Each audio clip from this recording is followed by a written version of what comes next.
Revelation 4748. From the 27th of September 1949. Astrology. Destiny in the stars.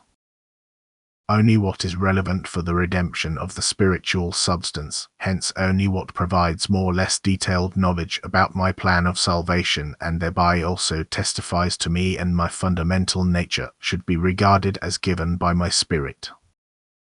Knowledge outside this framework which neither awakens in people the belief in my love, wisdom, and omnipotence, nor promotes the individual's maturity of soul. Furthermore, knowledge which contradicts Christ's teaching such that it negates the human being's free will, which thus would leave the person at the mercy of his destiny without his own will. Finally, knowledge which believes that it can reveal a future veiled to people by my wisdom is not the working of the Spirit and therefore not in accordance with my will.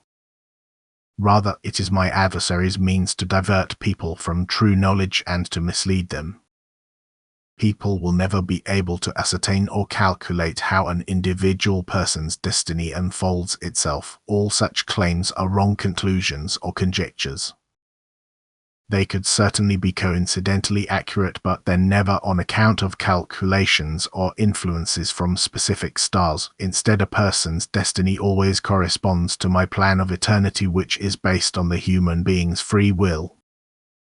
In the great space of creation, myriad stars are indeed visible to the people of this earth, but these stars do not exert an influence on people which can be understood by anyone who considers that countless stars are moving within their designated orbit, that this regularity has been recognized by my wisdom since the beginning of eternity to be good and right, that all stars support living beings for the purpose of higher development, and that their destiny is also determined, but it will never be affected by other stars. The inhabitants of Earth can only physically sense atmospheric currents which appear in the proximity of certain stars, but they have no bearing on the destiny of an individual person. The conformity to law in the entire universe, the eternal order which can be seen in my creation, is certainly sufficient evidence of a guiding power. But the same order also takes place in the process of development of the beings, for whom creation as a whole came into existence in the first place. The fact that these creations have a certain influence on the development of spiritual beings is correct, but only inasmuch as that they provide the latter with the opportunity for perpetual transformation and therefore gradual ascent.